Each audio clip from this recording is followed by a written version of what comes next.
Yes, My name is Jochen Zeil. I'm the chair of NCCC, and I welcome you to this general meeting of NCCC.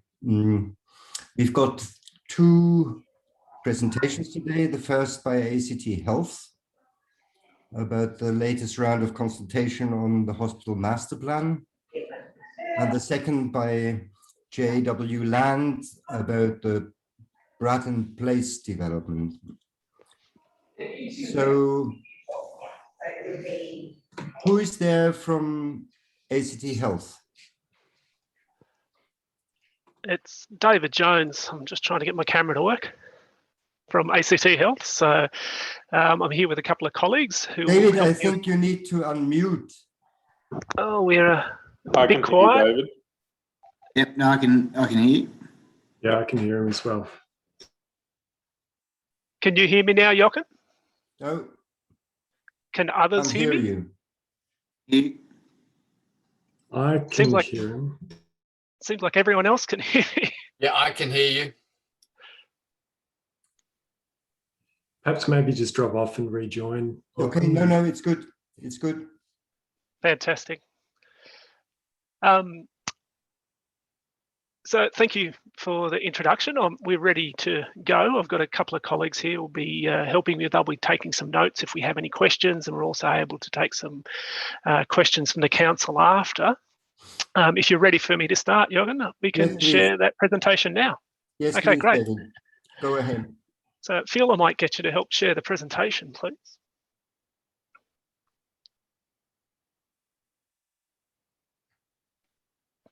So you would have had, while Phil's getting that ready, I might just do, Liz Loper would have presented at the last meeting around the commencement of the master plan consultation, and she would have provided you with some information about we were taking a two-phase approach to consultation. That first phase ran through to the end of March. And since that time, we've been undertaking, gathering all that good information that we received through that community discussions and the community council presentation and discussions through community councils, and also our consultations with expert stakeholders at Canberra Health Services and those other health stakeholders in the community that we have, such as the Healthcare Consumers Association. So now that we've got the presentation up, I'd just like to start by acknowledging that we're meeting on the lands of the traditional custodians, the Ngunnawal people, and pay my respects to elders past, present and emerging, and also pay my respects to any Aboriginal or Torres Strait Islanders who are meeting with us tonight. So Phil, if you want to go to the next slide, please. And are we working?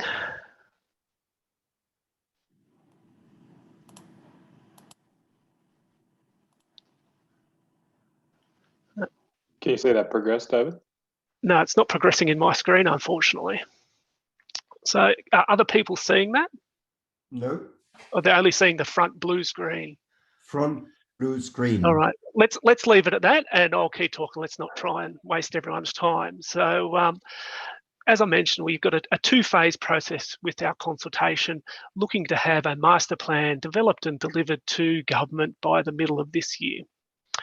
First phase was about going out to the community and really seeking that information about what's important to the community, how they access the campus, how they use the campus, what could be improved, what might work well, what doesn't work well at all. And we've got a lot of feedback through that. So that first process we've completed.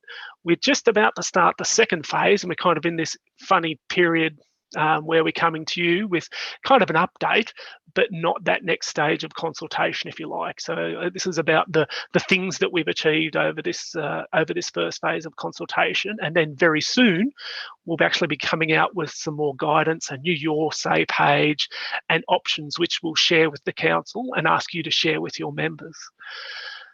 So during that first phase, we had a dozen community pop-up events, went to 7 different community council meetings, over 450 participants across these events, multiple feedbacks through emails and stakeholder meetings, and over 30 individuals and groups that we met with, all discussing the master plan. nearly 900 pieces of feedback on the master plan through that first phase so far. 4,500 views of your say, and we did nearly, I think we did 2,800 letterbox drops at that around Garran, because there's obviously a very strong linkage between that Garran community and the Canberra hospital. So during phase one, the key things that we heard, and what you'll see come out in the consultation materials, which aren't that far away, car parking around the campus is a really important issue for the community. Upgrades to clinical services and the facilities where those clinical services are provided. So the real medical services we're talking about there. It's improving access and accessibility and connectivity to and within the buildings. So we recognise, and we've got some feedback, that it is quite a complex site to navigate. So how do we make that easier for the community is really important. Public staff and amenity. So there are some limited cafe options, for example, and we got some feedback around those and how it'd be great to expand those, and also provide some of those quiet spaces where attending a hospital can be a stressful time for both those people who work on the site and those people who are visiting, receiving services, and the families. So, opportunities to have some quiet space within the buildings, but also outside of the buildings, was seen as a really important thing that would support healing and support, that attending a hospital. Security and safety, so lighting and those kind of things. How the hospital, if it can be redeveloped, when it can be redeveloped, how that's an important driver of attracting staff. So if you've got an attractive place to work that's modern and the amenity is good, that's also an additional thing that can help us to attract more staff. I mentioned those quiet spaces and those spaces to reflect, and that also flows through into green spaces. Many families visit the hospital as well. We got some whilst there is a great playground for young people who are accessing the hospital services, there's also some more desires for some outdoor play areas where families could go with their kids for a break during what is, can be a stressful time. And we also talked a lot about how the territory-wide vision, so those health services that we provide for the territory and the territory-wide services plan, how those health services that are needed because of our ageing population, the regions that we're in, how they can be delivered through a new campus. So they're the kind of the themes that we got through our consultation that we have drafted into other options to come out to the community again soon. So the approach that we'll be taking with that consultation will be similar to the first one. So we'll have around 19 events where we'll have pop-ups and drop-in sessions across the community at shopping centres again, where we'll have Health Directorate and our communications staff on the ground asking questions and being available to answer those questions at about a dozen community centres.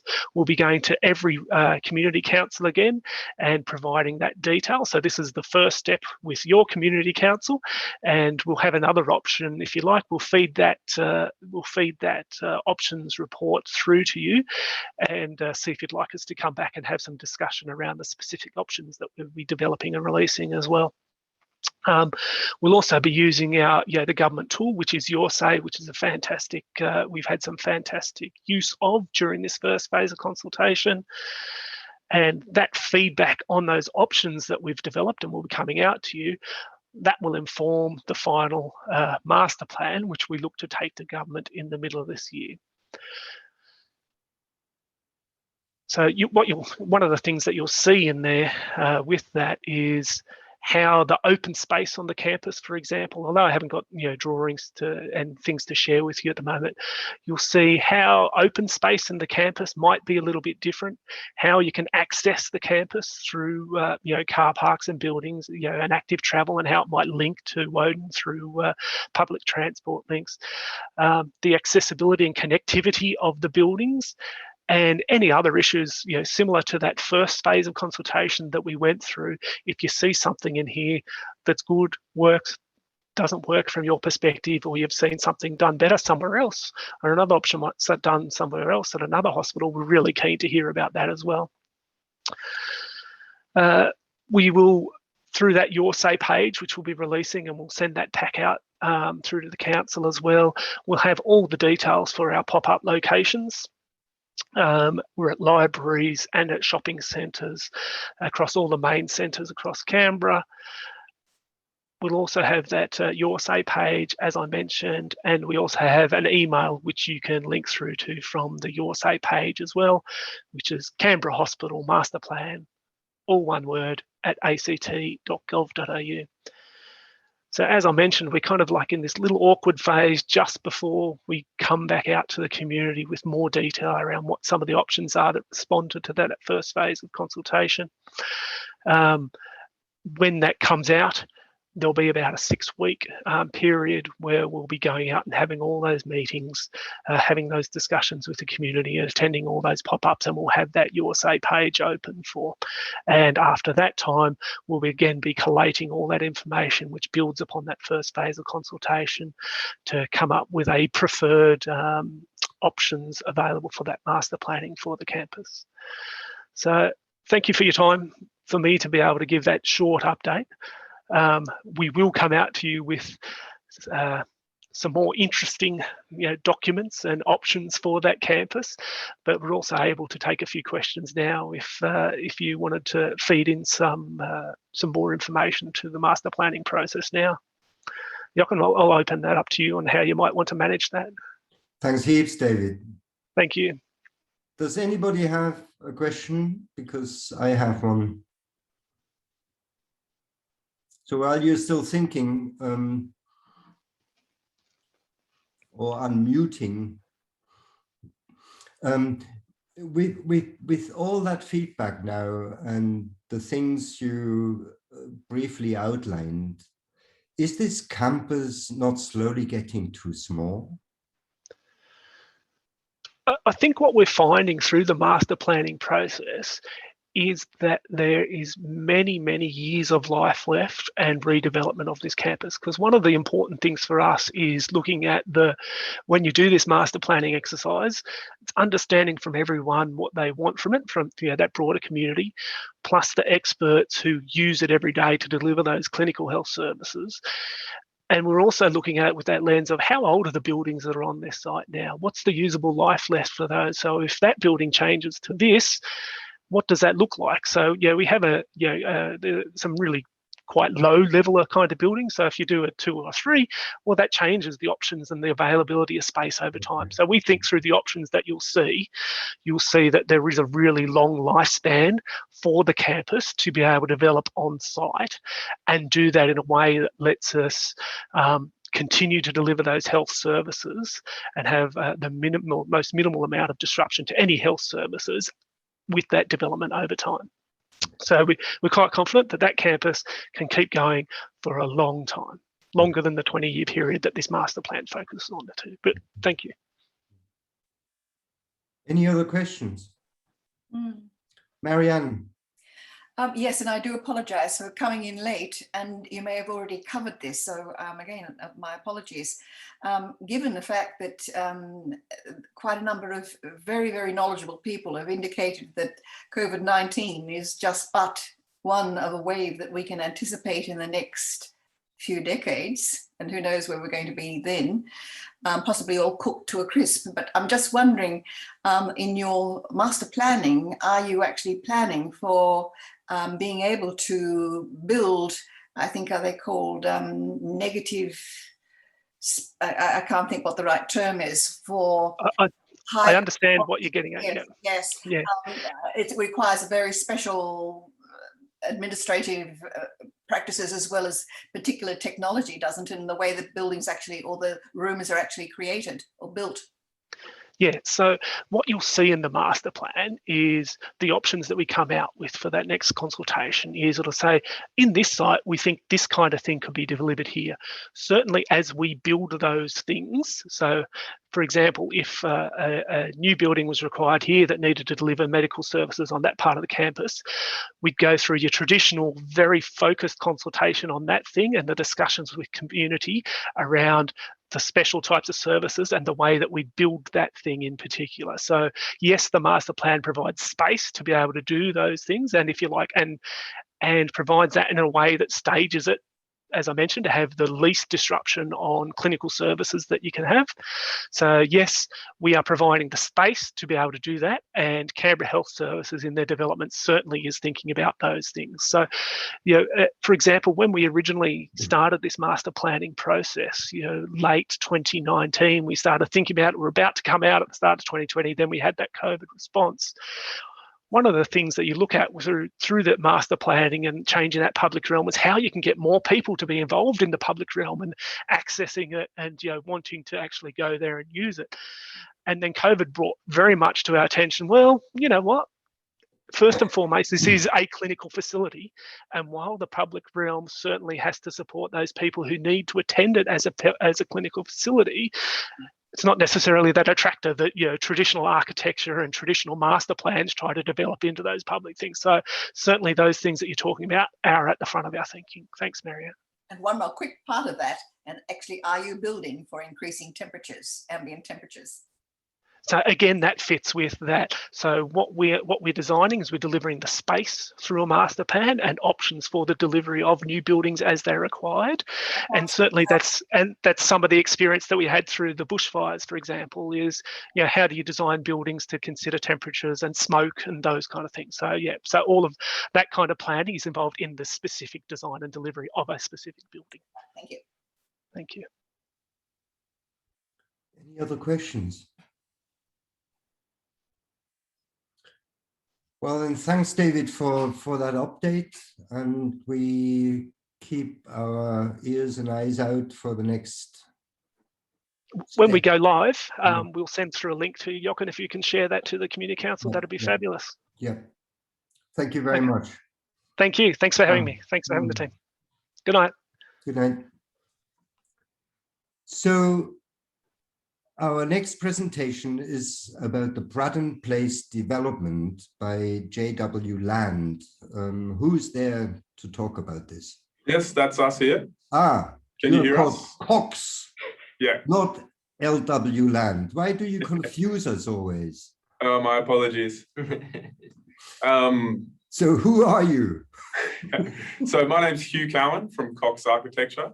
To my right is James Sekaranya, also working on the project by Cox Architecture. And who is JW Land? JW Land is the developers and construction company that will be building the development. One of the representatives is just on his way now, running slightly late, and another one of my colleagues as well will be joining us. But we're ready to start. Great.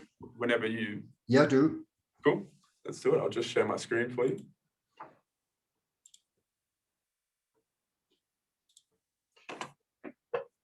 Okay.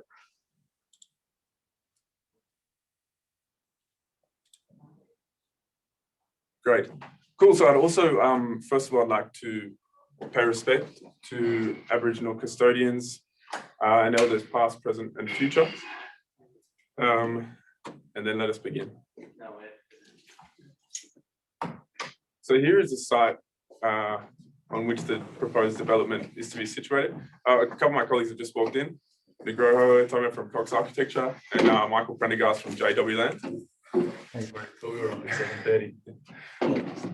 Sorry about that, guys. Okay, so as I was saying, highlighted in red here is the site on which the development is to be located, directly abutting significant location of Hague Park, as well as situated right on the North Pond corridor.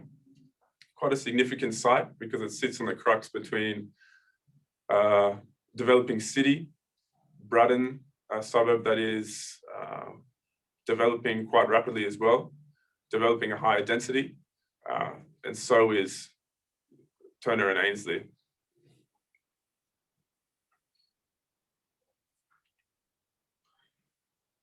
Here is the site, how it currently sits. And as I said, quite a significant location, as Northbourne being the gateway to the city, Northbourne corridor, with an ever densifying suburb to our right. As you can see, suburbia in the distance, and developments here as well to our right. In correspondence with Chris Finnegan from the NCC, he did mention a few things that he would like us to cover in the presentation. One of them was our interaction and correspondence with the City Renewal Authority. And so I read in depth a few of their placemaking guides. A couple of them are centered predominantly in Hague Park as well as Braddon.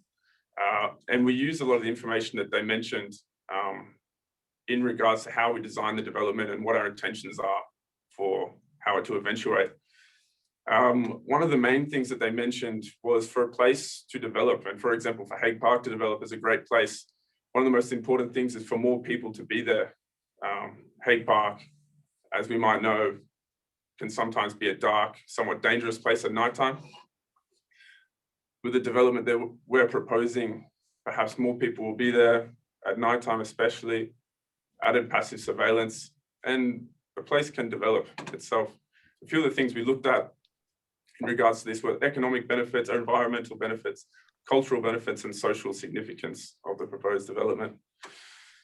A few of the things I've already mentioned here, and in terms of time saving, I'll skip through these, but all of these slides will be made available on the JW Land website if anyone wants to go through and read some of the things that we've mentioned. So a couple of the important heritage aspects of the site that we're very cognizant of are the heritage value of Hague Park, and of course, expansion mural, very significant to the north of our site, which we've engaged several consultants to ensure that the design of the development, as well as through the construction phase, will be following best practice to maintain and enhance these sites. The site is located on developing light rail line, as well as active travel networks, which we're trying to expand and develop through our design. And some of the views that we've tried to capture significant to the site. Here is what the development will actually look like from a bird's eye view, at least. Here, Northbourne Avenue on the left, Henty Street on the right. We will have 5 buildings on the Northbourne Avenue side of the site and 4 on the Henty Street side of the site. I guess one of the most important things that you can see from this image is how we've tried to continue Hague Park through the center of the development. I've labeled it here as a central garden or landscaped area, which there won't be any fences here. It won't be closed off. It will be relatively public in nature. And as I said, a continuation of Hague Park itself. We've added between each of the buildings landscaped pedestrian links in order to emphasize the connection between Northbourne Avenue and Henty Street. And this solid horizontal black line here is the only vehicle access way through the site, which I'll explain in the coming slides. But it's important to mention that this won't be a road, so to speak, with curbs. It's a single permeable surface in order to give pedestrians somewhat of a hierarchy that they wouldn't get on any other roads, and ensure that this continuation of the space is amplified somewhat. Okay, cool. So Chris, in his email, asked us to touch on how the development traffic would be affected by the development. It's important to mention that the only access by vehicles into the development would just be from Henty Street here, from a 2-way street. Basement entry is located here, so it's hidden from, visually hidden from Henty Street as well as Northbourne Avenue. Would enter the basement here, and exiting from the development can be done so back onto Henty Street. However, the most viable or most important access, we would say exiting, would be a single discharge lane onto Northbourne Avenue in order to alleviate some of the congestion on Henty Street, which already exists somewhat. You just to add to that point, I think it's important to note, especially to the members of the council and residents in the surrounding area, that what is unique about this particular arrangement is that we are pushing for an exit onto Northbourne Avenue. Unlike comparable developments that are happening along the corridor, we are not proposing that all vehicles discharge and enter via the subsidiary street. So we are pushing for that relief, because we do appreciate that if we were to push all of the cars onto the subsidiary street, in this case Henty Street, that would lead to the failure of intersections further down the road, and also lead to congestion on Henty Street proper. In addition to that, we've also proposed, what we're proposing is an upgrade to Henty Street insofar as providing some indented car parking on Henty Street where the cursor is, where you can see. And that way, when you get the really peak periods, particularly for garbage collection times and what happens now, there is a bit more generosity in its width to allow for better and safer pedestrian movements, as well as vehicular movements up and down Henty Street. Can I ask how many cars you're predicting? Within the basement? Associated with this complex that will be going up and down Henty Street? It depends on what time of day, but we will be submitting a full traffic analysis and report within our DA. Okay, so you don't have those numbers yet? No, not off the top of my head. But No it does worries. depend on peak or off peak. Do you know, Michael? The numbers exist. When JW Land purchased the block of land, it was sold with a total yield of 602 residential units.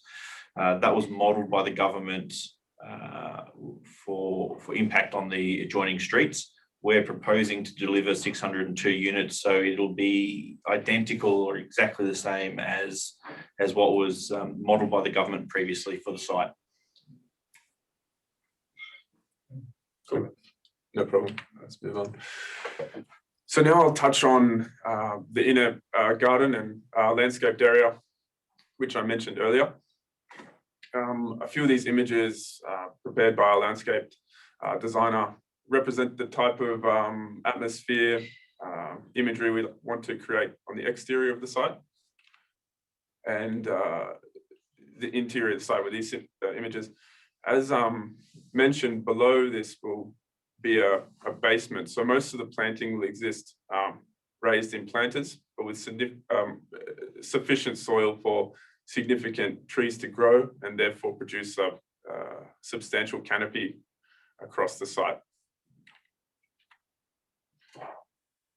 Here's a plan of how the ground floor of the site will sit. This is at Northbourne Avenue level here, just to illustrate where a small commercial space will exist. This is intended to be a small supermarket, as well as just to mention where the waste and how the waste will be handled. Trucks will enter from Henty Street, the level above, come into the site, and all waste will be handled here, relatively blocked from view from Henty Street and Northbourne Avenue, and trucks will discharge straight onto Northbourne Avenue without adding to the congestion of Henty Street. It's worth noting as well that, and I think residents will be aware of this, that because of the fall across the site, there's almost or there is a story level change between Henty Street and Northbourne Avenue in terms of a step. So Henty Street is almost a story higher than the level of Northbourne Avenue. So in the previous plan that you saw before, that car parking is not visible at all from the street. So that is actually a basement level on Henty Street, and then the ground floor proper happens addressing Northbourne Avenue. This is a ground floor plan from Henty Street level, just to illustrate in detail how traffic will operate through the site. This is the entry and exit on Henty Street, and there's the discharge onto Northbourne Avenue. These are the car parks which we're proposing to introduce on the verge of Henty Street. As some of you probably know, Henty Street, even on a weekend, can be quite congested from curbside parking that leaves Henty Street almost as a one-lane traffic street. We're hoping to alleviate that with these blocks. This is a cross section through the building, approximately cut through where my cursor is here, looking to the north away from Hague Park, to illustrate that level change through the site, but more importantly to illustrate how large the interface is between our proposed building line and where the existing developments on the opposing side of Henty Street currently sit. This grey box that has been cut out, unfortunately, and this white box here show the building heights compared to what we're proposing. The buildings that sit on Northbourne Avenue, our aim is for them to be more urban in nature, address the city developing Northbourne corridor in scale. They sit just below the height limit for the site. However, the buildings on the Henty Street side, we're proposing to be more suburban in nature, well below the height limit and in relation more to their somewhat suburban context. Here's another section illustrating that same interface. This section is looking the opposite way towards Hague Park, Henty Street on the left. And here's what the buildings will actually look like. So just to explain, this top image is looking towards the site from Northbourne Avenue. As I mentioned, these buildings we're proposing to be more urban in nature, addressing the city, as I said. And just to illustrate, relatively similar height to the Aston Apartments and Rex Hotel just to the north, Hague Park to the right here. This image below is from Henty Street looking towards the development. As I said, these buildings much lower, suburban in nature, more residential in nature for that reason. Here's a series of shadow diagrams illustrating potential shading on adjoining residential developments as well as Hague Park. We've consulted with arborists, landscape designers and heritage consultants to ensure that there is no detrimental or to limit the impact of shading onto Hague Park. And this is them in winter, the worst it could possibly get, and we've been assured it's not detrimental to Hague Park in terms of overshadowing. Here's a close-up view of what one of the buildings sitting on Northbourne Avenue would look like. In regards to designing the facades of these buildings and what they'll actually look like, we tried to bear them back as much as possible. None of the elements on the building are unnecessary or to be too gaudy. It's just the bare bones of the structure, separating residential units and bringing them to the front. Here's one of the buildings that would sit on Henty Street. As I said, our intention was to have them aesthetically appear more residential, suburban, somewhat lighter colors, heavier materials in a way to ground them into their context.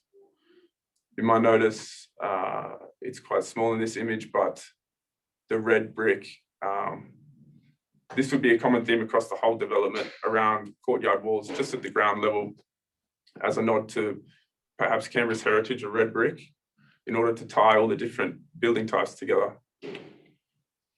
Here are a few, I guess, renders, artistic images of what the buildings would look like. These buildings are both on Northbourne Avenue. As I said, the design of the facade is just based on the simple structural grid and glazing located to capture views that I mentioned earlier, as well as screening for privacy, as well as to protect the units for solar reasons. Okay, can you see that? This is an image looking from Hague Park towards a development. I think hopefully you guys can see that. Just to illustrate the openness of the development from Hague Park through to the central courtyard space, very public in nature, at least was our intention. Here's a view of the same building from Northbourne Avenue, Hague Park on our right, to show how we want to amplify the landscaping along the edge of Northbourne Avenue bring back some of the trees that once were there in the centre.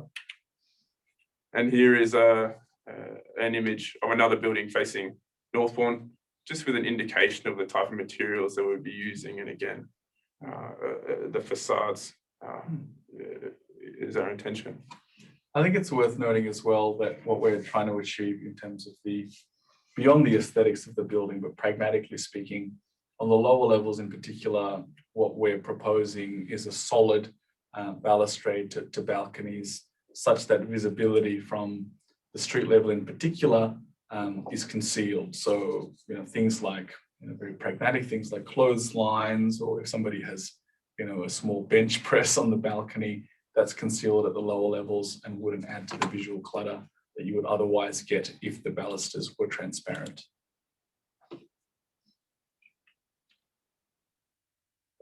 And I think that's all from us. Jochen, if you want to have any questions or. Yeah, thanks heaps. Are there any questions? Yes, I have a couple of questions, if that's okay. Yeah, Ernestine.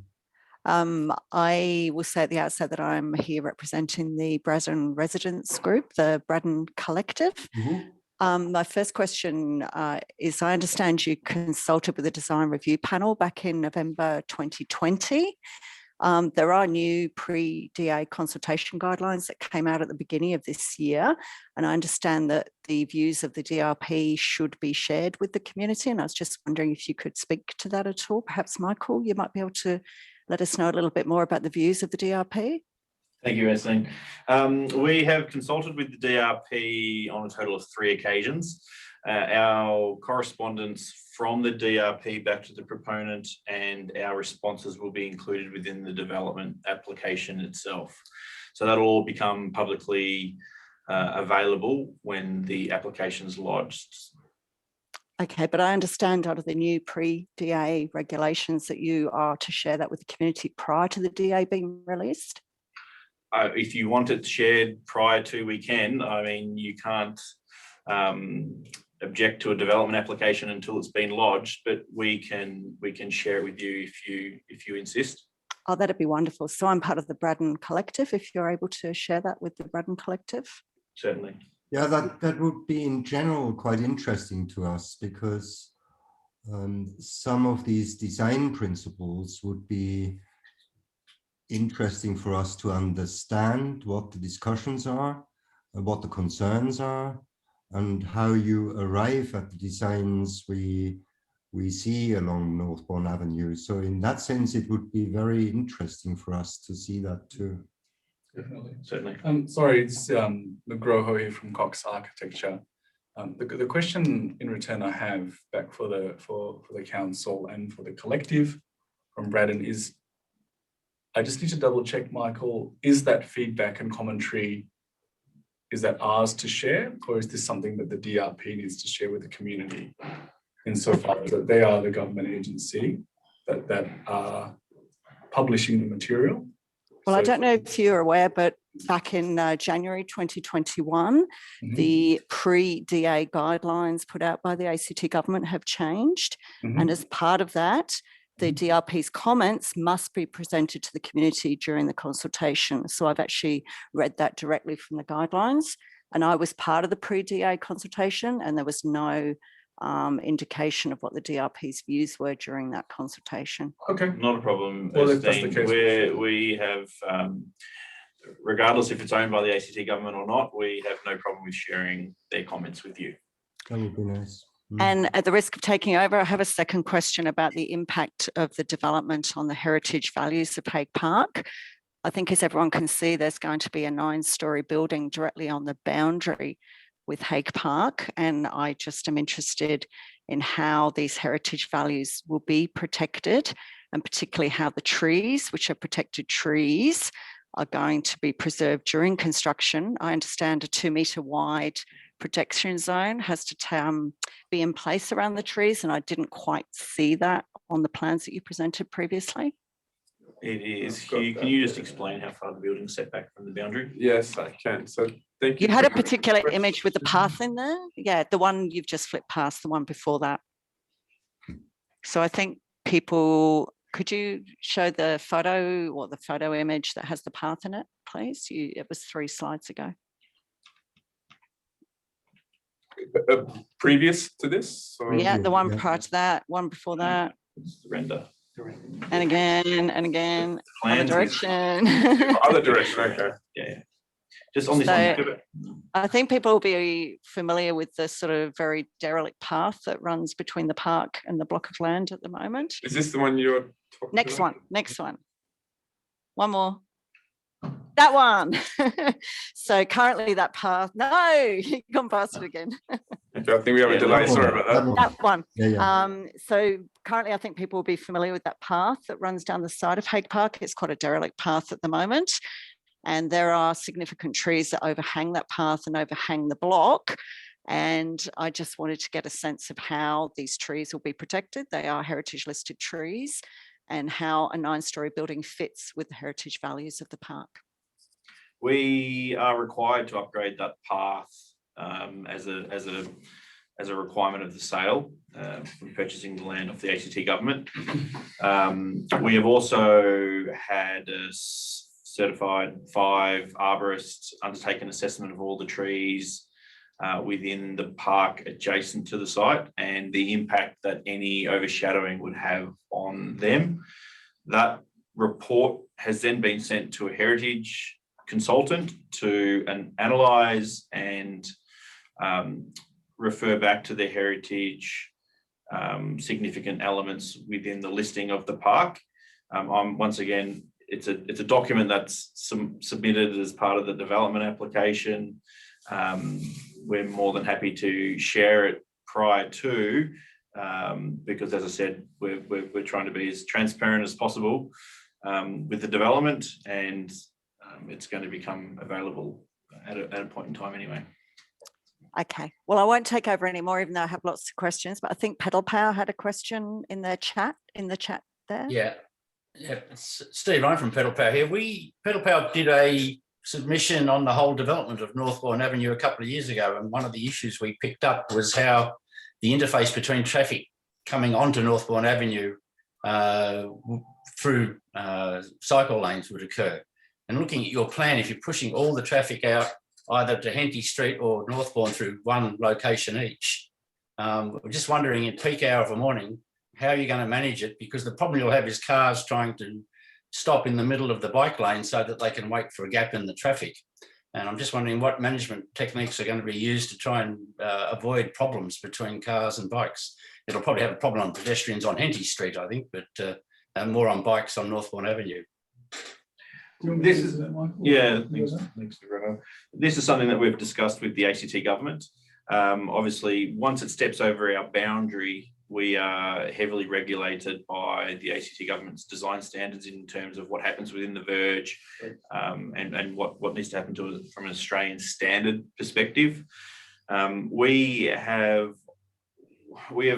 fought to have access back onto Northbourne Avenue. We think it's required given the size of the site, given the amount of apartments on the site, that not all the traffic is put back onto Henty Street, even though it could be and it would be allowed by the ACT government's perspective. From my understanding, we have still fought for an access onto Northbourne Avenue.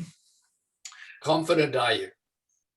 I just no. We're proposing, what we're presenting today is the proposal in its current form.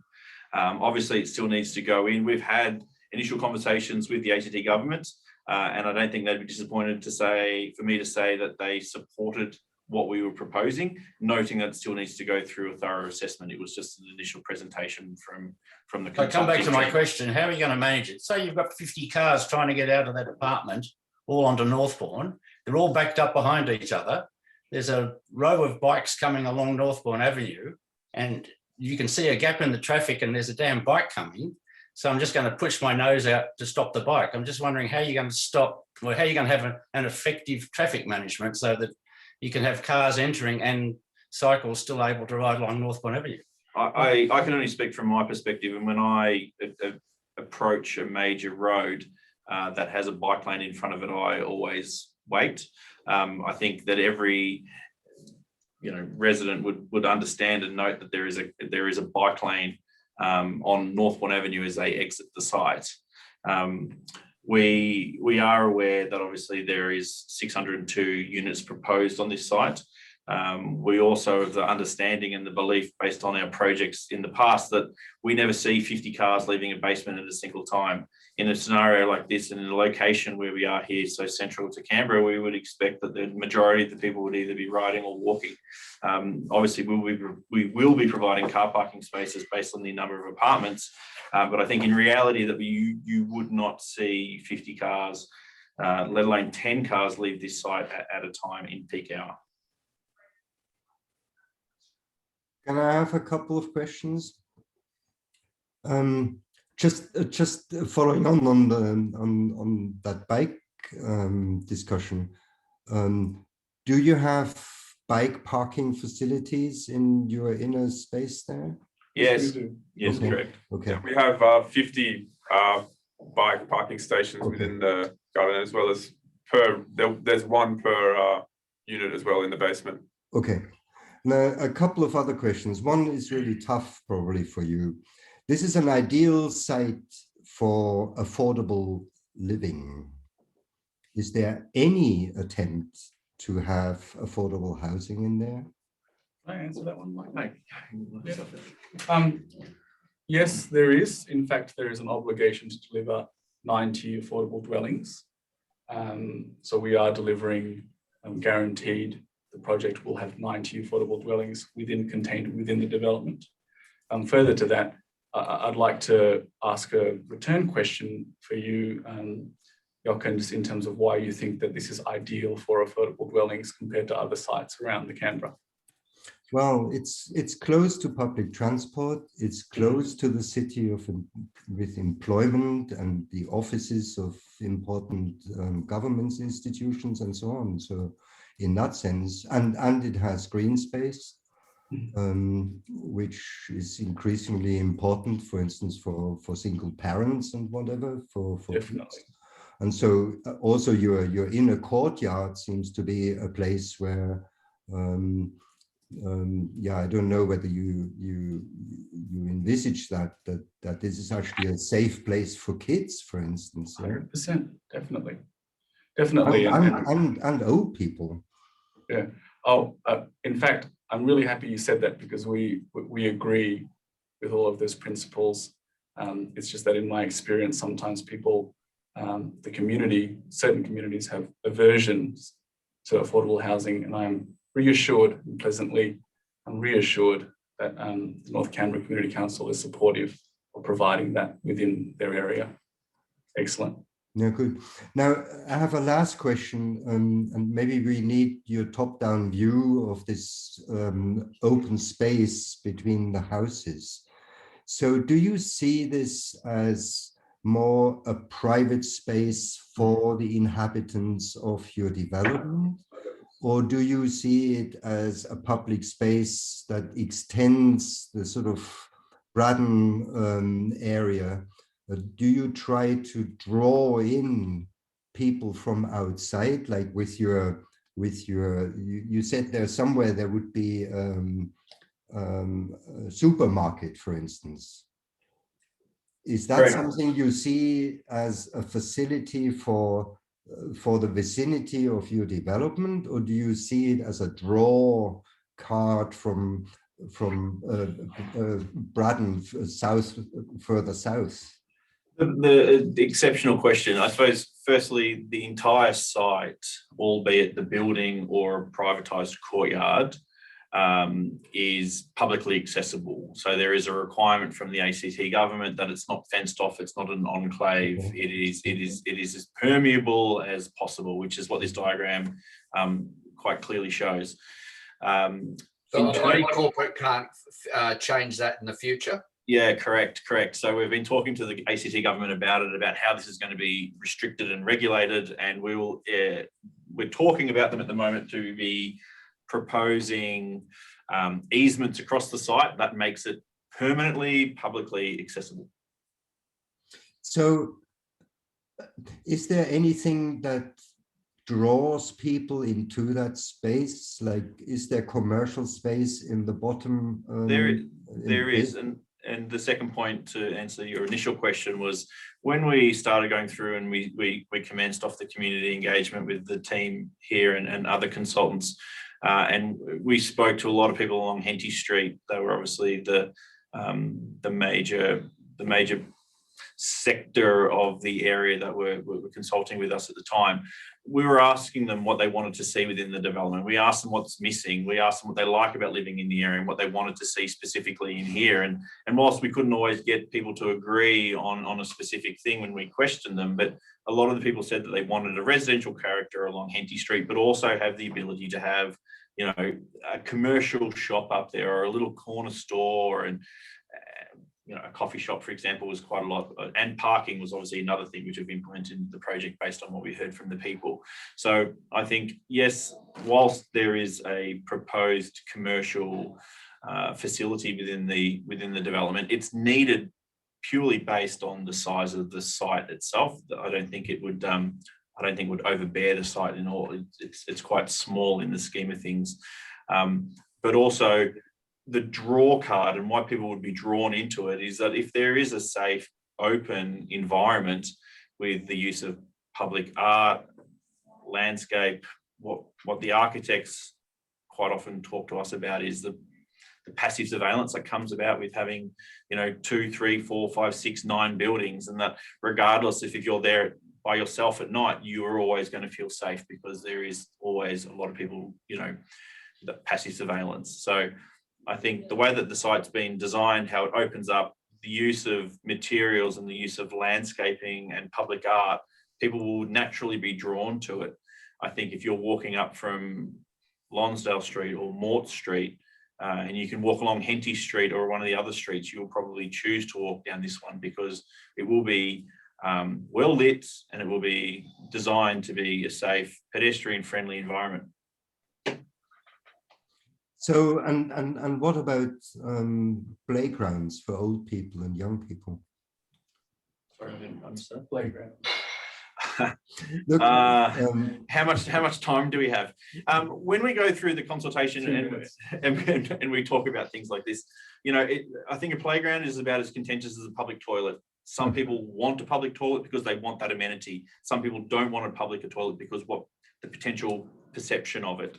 I think we purchased the site for a specific reason. Obviously, it's in a sensational location and it's in one of those parts of the ACT that we're very confident and very comfortable in developing within. It is also adjacent to the second largest park in the ACT, definitely within North Canberra. And what comes with that is amenity that doesn't also need to be replicated and to undermine the strength of the park within the site. okay, yeah, I understand what you're saying. I've got a question about the car parking on Henty Street. You mentioned putting some indents into the side. Do you envisage that to be parking, street parking, off-street parking?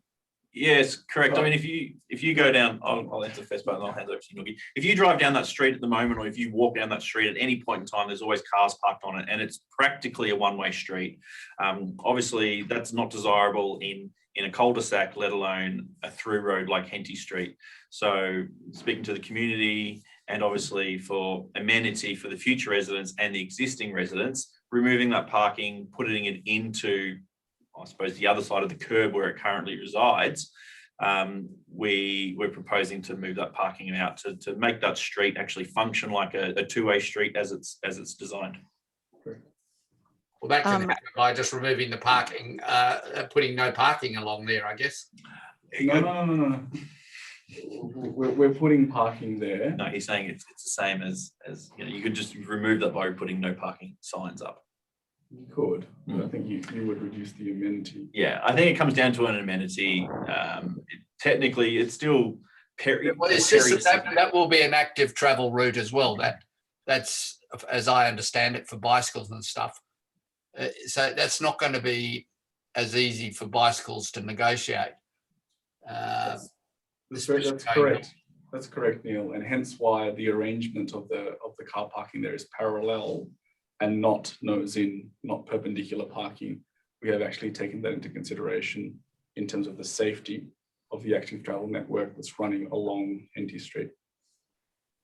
While we're talking about through traffic on Henty Street, I would argue it doesn't really act as a through road at the moment because of parking issues.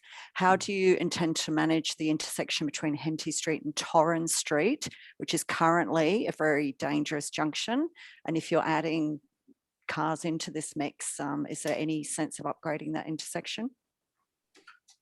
From our perspective, when we purchased the site, it included a traffic assessment for 602 units. That I'm not a traffic expert as well, but I can obviously take your question on notice, and we can come back to you with specific answers if you have any specific questions. My understanding is that it still functions with this site having 602 residential units on it.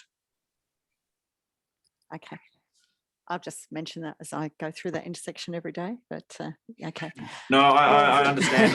I used to live in the area as well, and I'm well versed with how the traffic functions within that area. Or doesn't function. Yeah, it's a very good point, and a similar issue I imagine would happen up on the intersection with Ipima Street. Yes. But we, again, I think we have to preface this with the fact that this has not been submitted for approval yet, and it has not been approved yet, and that is the point of us wanting to consult with the community. But this is why the design team is really pushing for an allowance to be able to have vehicles exit onto Northbourne Avenue, because if vehicles were to only exit onto Henty Street, that would exacerbate the already, as you said, Ernestine, problematic issues of intersections at Torrens Street and Ipima Street.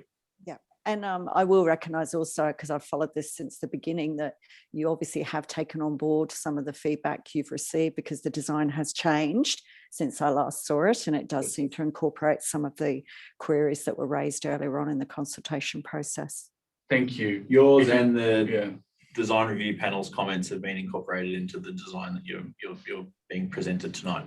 Yeah, so for the visibility of everybody else, this is that comment, but we really appreciate it for us. No, it's a much improved design compared to what was presented last year.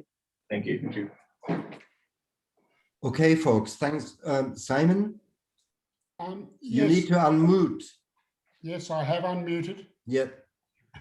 I was just asking, I didn't pick up any comment about the mix of size of apartments. Can you fill us in with that? Certainly. So there is a mix of 1, 2 and 3 bedroom apartments. We haven't proposed 4 bedrooms in this area, but obviously if there's a demand for it, it can be easily accommodated within the existing built form. There is very strict requirements on apartment sizes within the newly implemented Amendment 91 for Northbourne Avenue. So our 1 bedrooms will be 50 square metres and above, and 2 bedrooms 70 square metres and above, and 3 bedrooms is... They're all over 120 metres. Yeah, so they're all over 120 square metres as they're currently proposed, which is a much more larger than what's required. Okay, Marianne, we need to be slowly coming to an end, but Marianne. A couple of quick ones. Hague Park, of course, as you know, was originally built as a windbreak. How is this going to help ameliorate? We still have wind, and we're probably going to get it in intensive gusts. So I presume that you've looked at the orientation of these buildings, not only for shade and solar access, but also whether you're going to end up with wind tunnels. That's one thing that I'd like you to comment on. Significant trees, soil, good, but what about the water? The other thing that I really have a bit of a problem with is that you're building constantly to sort of match what is currently being put up as urban like-minded constructions. What JW Land's put up along Kooyong Street with its Colorbond caramel-coloured strip doesn't really kind of match what I would expect to go in a situation like this.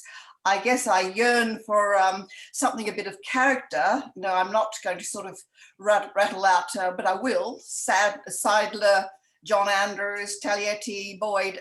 I would love to see something that has steps away from this constant repetition of what you all imagine as what we want in urban design. I just find this is characterless.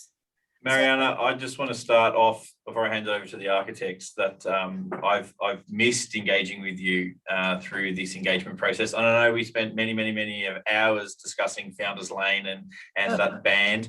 And as I said, I could have two people on either side of me, one supporting it and one not a supporter. But I will hand it over to Nugroho. He will answer your questions, and by all means, please contact us if you want more time. I know you're running out of time, and I know you're getting squeezed from everybody else here. But Nugroho, do you want to mention anything about the architecture while we can? And the windbreak. Oh, sorry, the windbreak. Yes, obviously, a windy consultant has been working with us throughout the entire process. They comment on the design. It is fed back to the architects to make sure that there is minimal wind disruption and wind thoroughfares. I think just in the first instance, I think I'm obliged to say that the designs in terms of the aesthetics, I'm not going to call it the architecture, because I think architecture is a lot more than what appears external to the building. And I think John Andrews, Robin Boyd, and Harry Seidler would agree on those points. It is still evolving and something that we're working on at this stage, and we're still trying to develop. But I do have to say, Marianne, that it is, as an architect and a student, a constant student of architecture, I am very pleased to hear people talk about those architects, those figures, which I look up to very much in a positive light, because this is probably the first time I've ever heard a brutalist, namely in John Andrews, being spoken about positively in a community consultation. Excellent. Thanks, folks, for this interesting discussion. We should probably, yeah. Can I just summarise before I'll hand it back to you from the North Canberra Community Council, from everybody else? We, JW Land, are always here. Come through our website or give us a call. We have tried to engage with the North Canberra Community Council from about 4 months or 2 months after we purchased the site, even prior to commencing any of the design. I think I was emailing an existing chair or somebody that was no longer there at the organisation, and we didn't hear from them. So I personally thank you for reaching out so we can actually present it. We are here to be as open, as transparent as possible. And thank you very much for having us on tonight. But also, please, if you do have any questions, email them through to us, and we can meet up or respond however you wish. Okay, thank you very much. Thanks. Thank you. Thank you. Thanks, guys. Thank you.